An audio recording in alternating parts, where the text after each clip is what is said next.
Good afternoon, everyone. I hope you've all had a pleasant day so far. My name is Sibel Vasquez. I'm the director of the public programs here at the Diriyah Biennale Foundation. Welcome. It is a great pleasure that I welcome you all today as we kickstart our public programs, an integral part of the foundation, which serves as a conduit between our biennales and our ever-growing community here in Saudi Arabia and across the world. This afternoon's panel is the inaugural How We Met session, a series which will run throughout the Biennale with a wide array of thought leaders from the world of arts and culture.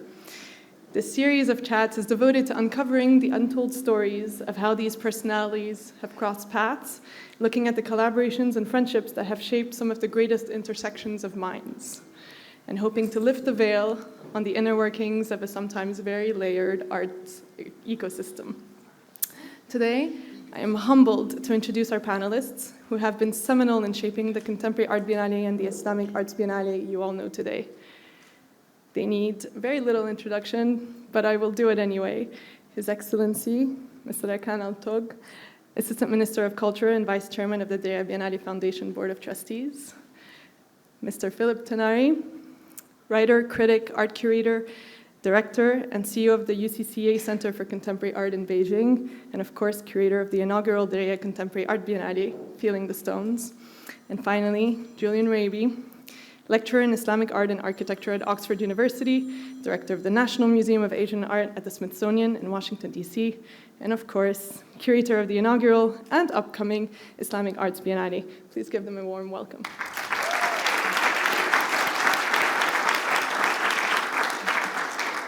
I will let you take it away. Okay. السلام عليكم. لضيوفنا الأجانب بتكلم باللغة الإنجليزية بعد إذن الجميع عندنا ترجمة.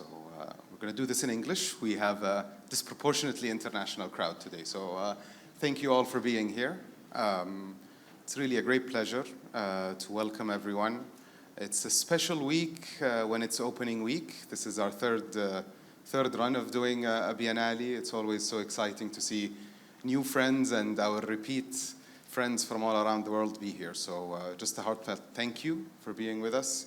A big thank you also to everybody who worked on this edition, even though today we're going to be looking back at the last 2 or 3 years of work for the Diriyah Biennale Foundation. I hope you do enjoy after the rain. I hope you have a great experience, and hopefully Sibel has a lot of things ready in our public program to really dive into what's going on in JAX these 3 months. Dr. Julian Raby, Philip Tenari are 2 people who I've gotten to know very well because of my work with the foundation. The genesis of this foundation is an interesting one. It comes as a product of a big and large transformation and development program that's happening for the cultural sector in Saudi Arabia. And I'm sure many of you who've been here, or many of you who work in this field here in Saudi or in the region, have seen a lot of the initiatives and programs that have been launched in the last 6 or 7 years. Before I get into how Dr. Julian and Philip and I started working together and answering the question of the panel, I'll just take you all on a little context tour of what is this foundation and how did we come about producing and working with amazing people like Dr. Julian and Philip. So the foundation started as an initiative to deliver a biennial in Saudi Arabia as part of a large program to think about the arts and the cultural sector and the creative industries, to think about the biennial as part of this value chain that should exist for an art market, but as well as an art sector, for artists, for participants, and it's by a lot of people that you see today, for a lot of auxiliary and important industries that actually pop up and are activated by having events and platforms like this. We started with the idea of a contemporary biennial, an Islamic arts-focused exhibition or platform was always thought of as an important thing for Saudi Arabia because of what this country has as a relationship with Islam, what Mecca and Medina mean to Saudi Arabia and to Muslims all around the world. But they were merged at a later date into the biennials. The contemporary biennial and Philip, this is in a pre-COVID world where we started, there was an idea to think about a Saudi-China bilateral year of culture that started in 2018 as an idea, was supposed to happen in 2020.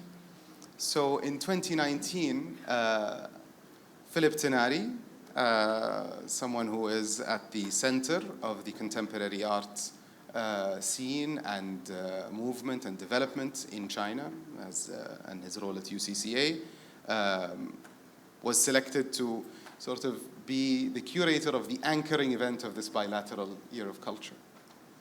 Obviously, the bilateral year of culture was derailed by a pandemic, and I'll let Philip talk a lot later about how he delivered, how he curated the first biennial in Saudi Arabia by Zoom, but he'll talk about that. And obviously, with Dr. Julian and Islamic art, I kind of mentioned it was always an important idea, but Islamic art was always such a heavy, important thing for Saudi Arabia that once we come and sort of want to do this, once we decided that we needed to do an Islamic art biennial, it was certainly burdensome for this foundation to undertake this. It was certainly a huge responsibility.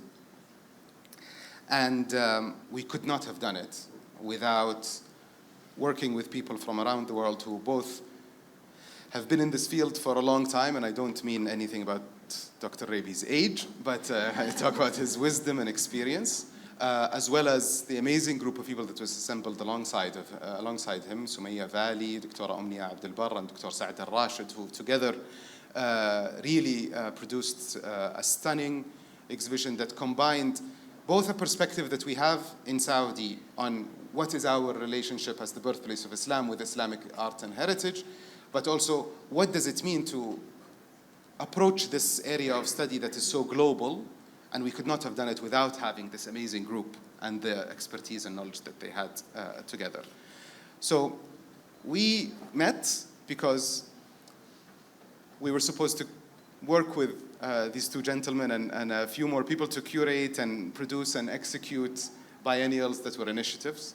I came into this as a person who was supposed to administer and work on procurement and things like that. Both of these gentlemen, as well as the amazing team at the foundation, have really, I think, changed my perspective on what is the value of these platforms that are being created, what is the genuine social and cultural impact that can be delivered both within Saudi Arabia, to the region, and alhamdulillah, I believe today that is having global impacts and hopefully positively adding value to a lot of the conversation around the world about what is the value of cultural industries, what is the value of art, and what are current, what's the importance of current artists, especially in contemporary contexts, and the contributions that they bring to their economies, their societies. That impact has really made me not just an administrator and a helper in procurement, but it has made me a person who is genuinely passionate about what this foundation does. The relationship that we've developed as a foundation with Julian and Philip has transformed into much more than curators or artistic directors and producers of a show. Today, the parallels between what is happening in Saudi, the activity that is happening academically, intellectually, but even economically in these areas are so close to, and the intersections and the parallels are so close to what both of them have seen and continue to see in their work outside of Saudi. So as an example, Philip Tenari at UCCA works a lot with 798 district in China. Today you see how this foundation is an anchor tenant, if you say, of the JAX district in Diriyah, which is hopefully growing and becoming one of the most sort of impactful creative districts in this country.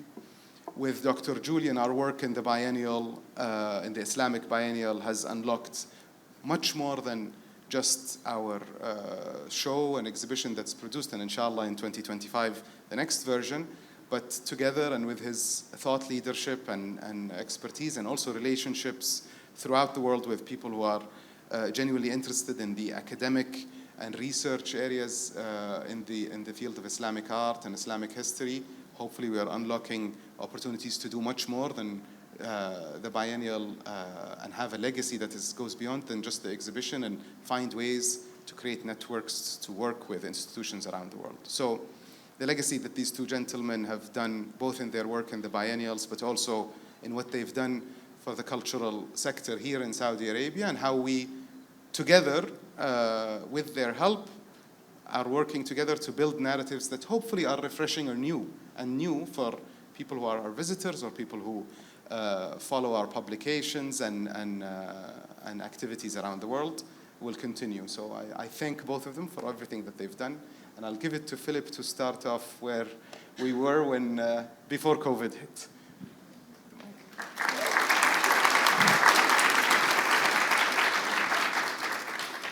Thank you so much, Rakan.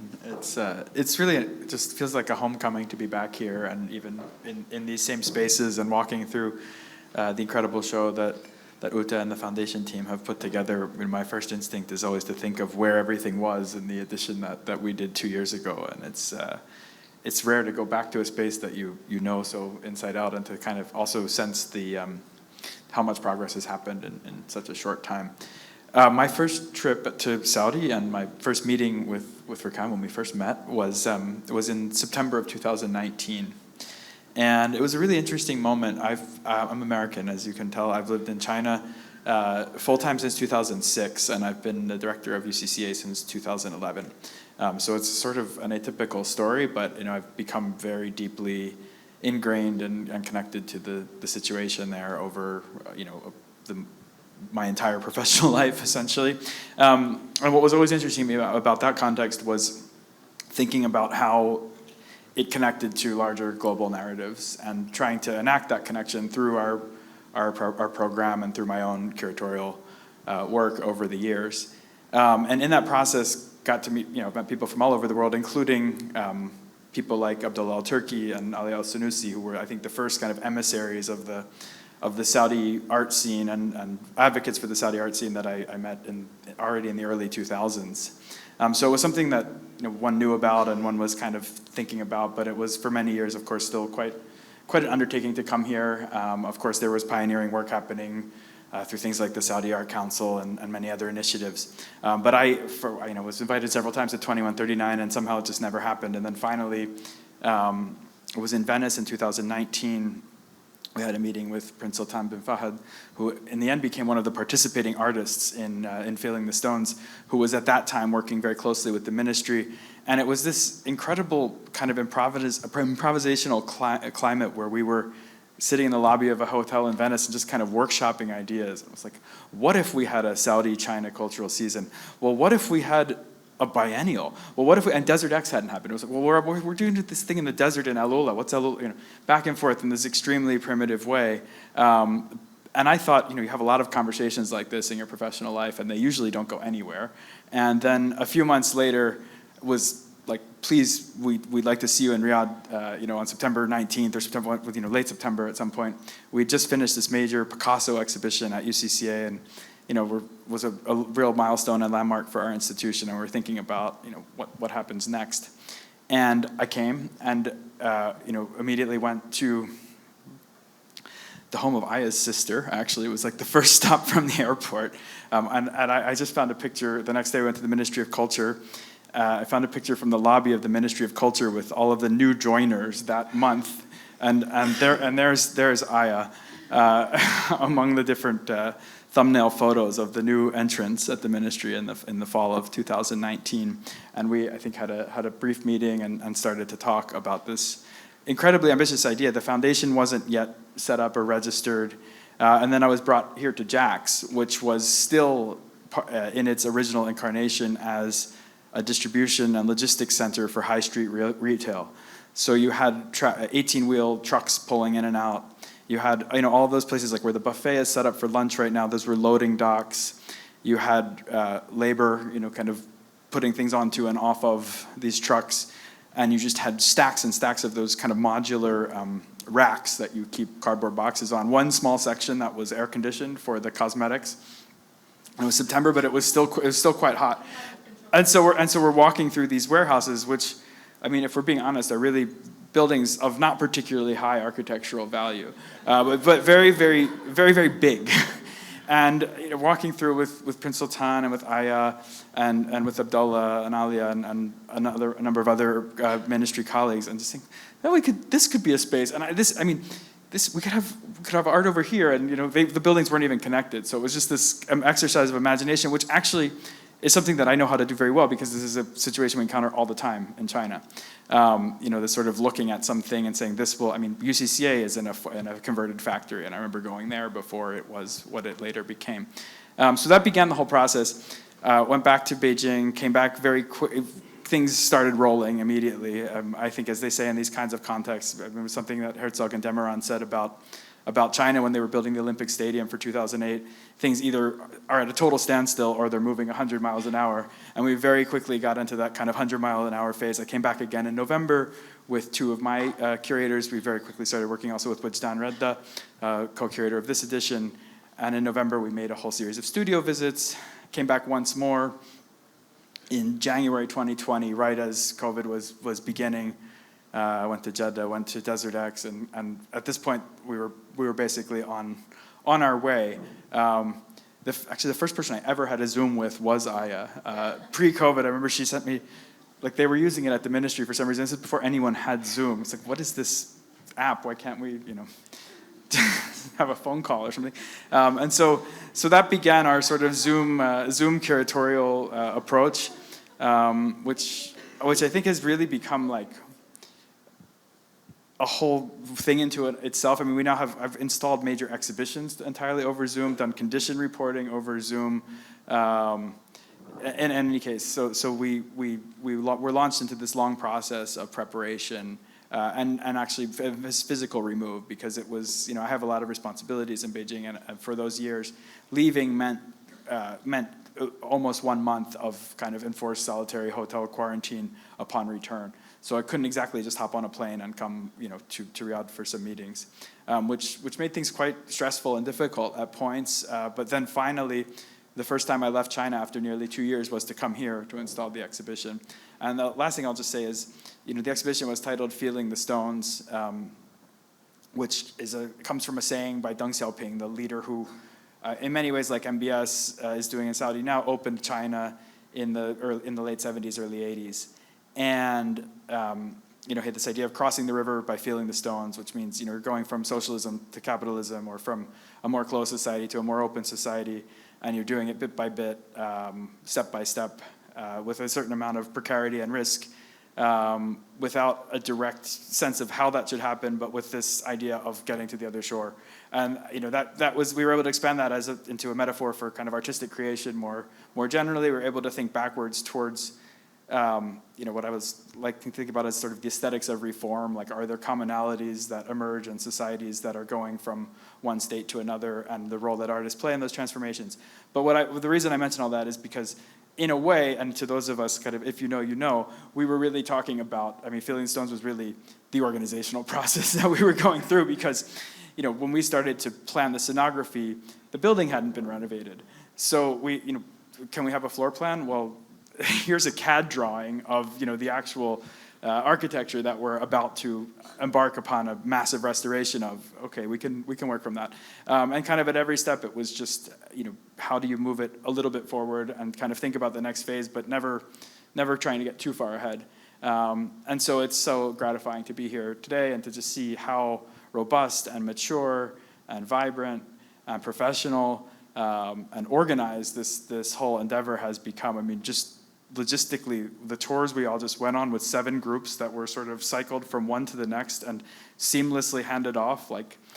I can't imagine how much organization goes into something like that. So, and I just thought, just as one not small detail, but one thing that I think reflects like the maturity of an organization and its agility and its ability to produce at an extremely complex and extremely high level. So I'm so proud to have been part of that story. Thank you, Philip. And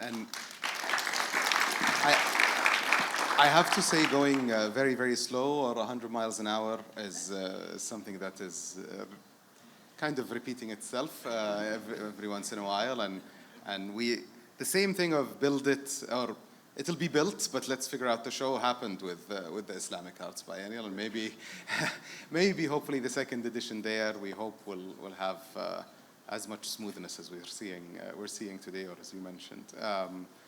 But Dr. Julian, I think you have a lot of parallels in a building that wasn't there, but maybe... I was just about to say, so Philip, I feel very jealous because at least you had some structures. We had no structures. But I'm going to come to that in a moment. Zero. I'm very glad you said, Rakan, that this wasn't a single person, this wasn't a single curator, it was a team. And I think you've already mentioned the names, but I'm going to repeat them. It was Dr. Omnia Abdelbar, Dr. Saada Rashid, and Sumaya Valley. And it was a team effort to produce something on a really gigantic scale. And it was a gigantic scale, both conceptually, but also physically. The site in Jeddah is not only enormous, but it's breathtaking. So it gave us an inspiration, but it also gave us a challenge. So this is April 12th or 13th, 2022. We opened everything in January. You don't see the buildings, but the buildings are absolutely vast. And I don't say that just as an issue of size, it's actually the huge potential it gave us.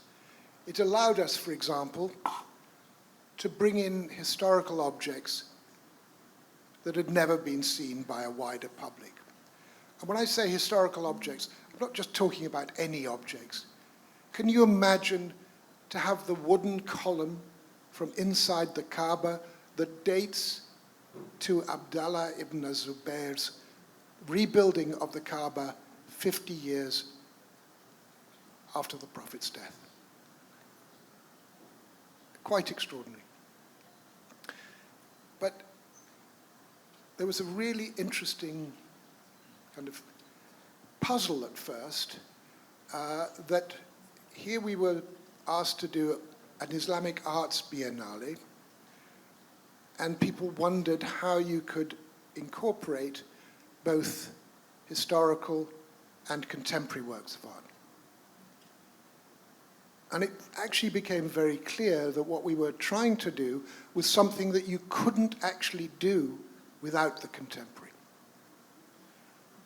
So we wanted to trace not every aspect of a Muslim's ritual life, but some key moments. You can't do that with the physical objects. I mean, for ablutions, what? You have a spigot? So it was possible to do things because we had an incredible array of contemporary artists who provided not a record, but a sense of what I'd like to say was really not about Islamic arts, but about the art of being a Muslim. So I think we were given a challenge, which was to talk about the universality, but also to emphasize, I think the phrase was, the centrality of the kingdom. And at first, I puzzled about this, and then it became absolutely obvious. I mean, Mecca is, as it were, the kingdom's unique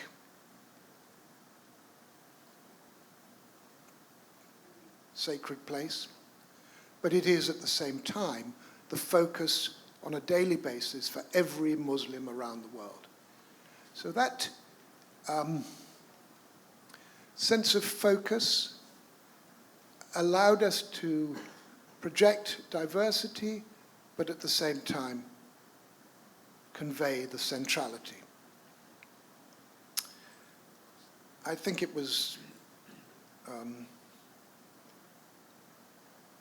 for me, I'm not a Muslim, but I found it incredibly moving and an enormous honor to be able to convey something of the sacredness and something of the respect that I saw all around me in an exhibition of this sort. But I'm going to move away from that because Sibel asked us, I'm not quite sure why, to say how we met. So I'm actually going to start with Philip because it might seem strange to you, but actually Philip and I have never met in person until about 45 minutes ago. But I'm also going to tell you, 5 minutes, okay, yeah. I'm also going to tell you that actually without Philip, I would never have got involved. So Philip and I have a very great common friend called Jay Levinson, who heads the international department of MoMA. And it was Jay who suggested I speak to Philip when I was asked if I would join the curatorial team. And it was Philip's candid but inspiring words about his experience in Saudi that was absolutely convincing for me. I think you said that you talked about the excitement, you talked about the challenges, but you also talked about this amazing energy that you were feeling here. So I was intrigued by the challenge of the concept and assuaged and encouraged by Philip's words. But His Excellency, how did I meet him?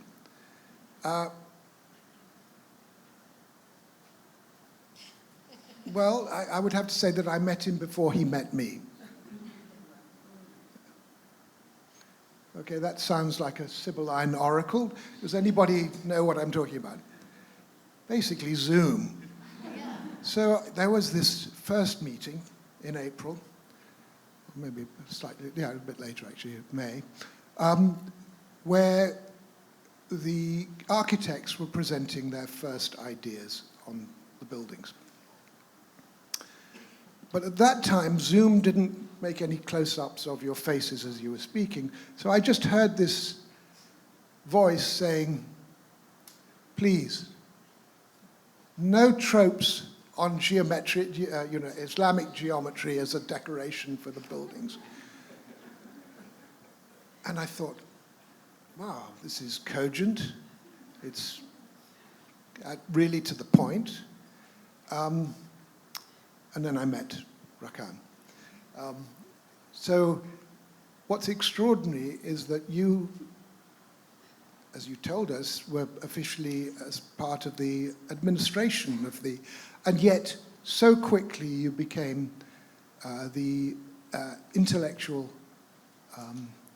force behind really a lot of what we did. And we worked very hard together on the catalogue and lots of aspects. So you're sitting in the presence of someone with a truly engaging mind, and I feel honored not only to have been part of the last Biennale, but to have got to know Rakan.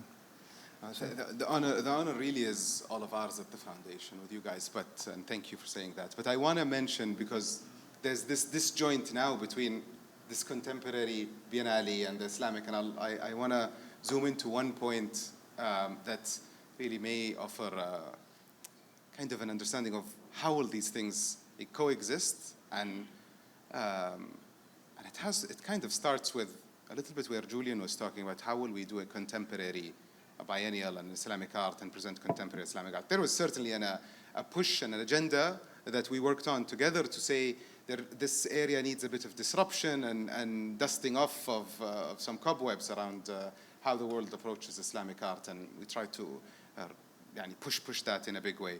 And I have to say that we're ending up in a situation, and I'm extremely happy in a way with how it's come out, where, again, for artists who are based in Saudi, for artists who are from the region, or for artists who are in the Islamic world, or who get introduced to Islamic heritage in any way, contemporary artists, you are not either participating in the Islamic Arts Biennale or the contemporary. If you are a contemporary artist, you are working with people who are guiding an artistic vision and narrative for what is the plot of what you're doing, and you can offer your own contribution and work with curators to realize your own vision for what happens. And I'll have to mention one who I saw earlier today, who we at the foundation are all so proud of. Dana Awartani had the most significant, I would say largest at least, physical artwork in Feeling the Stones. And Philip worked with Dana to realize an amazing vision in B1, where Tawus is today, and others.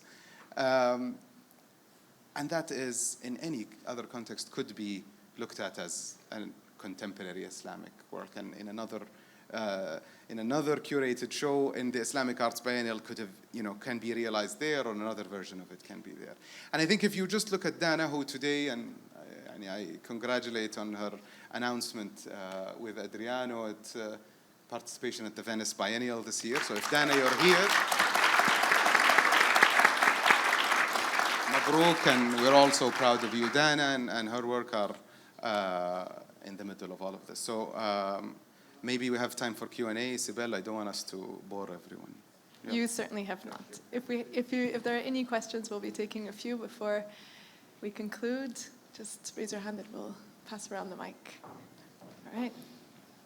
Thank you. Thank you for a wonderful, wonderful conversation. Curious how the site of the Islamic Biennale was thought of or found.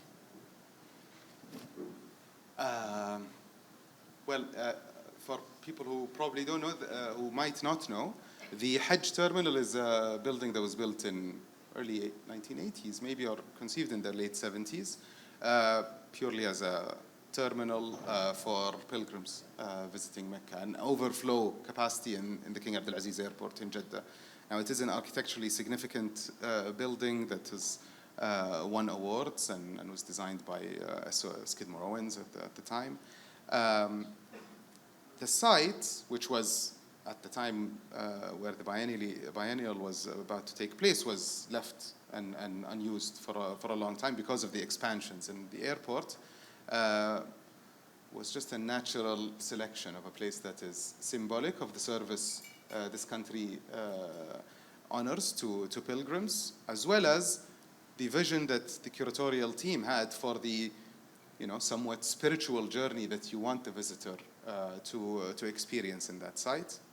And I think there is also an importance of thinking about Jeddah itself as a city that has historically, for centuries, been the gateway to Mecca and Medina. So tying the artistic and cultural experience of people who would visit the biennial with the deep-rooted legacy of that geography and that particular building was, frankly, just a natural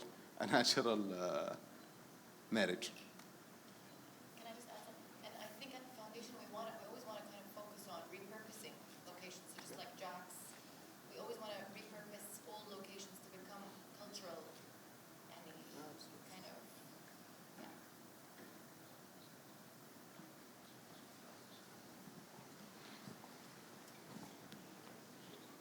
Thank you so much.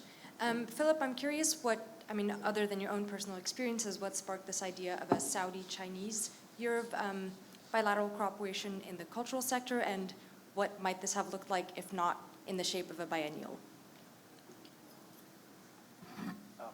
I think we'll never know.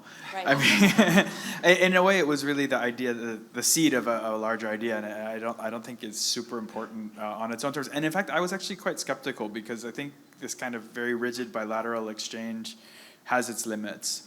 And I was surprised and delighted to see how quickly the thinking evolved beyond that and towards, and it was, we could see this idea of Biennale really just taking root at exactly that moment. And I was lucky to have been kind of already in this conversation, and then our very preliminary, there wasn't even a proposal for this bilateral idea, kind of quickly turned their focus to the biennial, and then there was the foundation to underpin that and all of that. So yeah, I think it was kind of a nice evolution.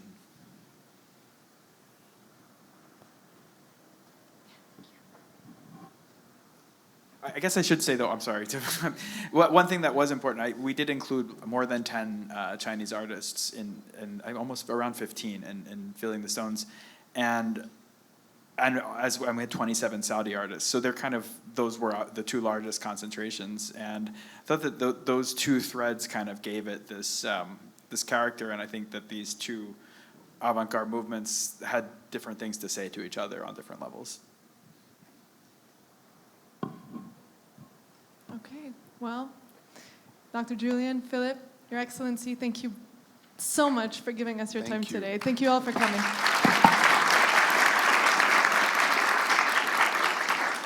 So Sibel, if I may, Philip touched on this. I think everybody needs to give a huge applause to Aya and her team. It's really, thank you.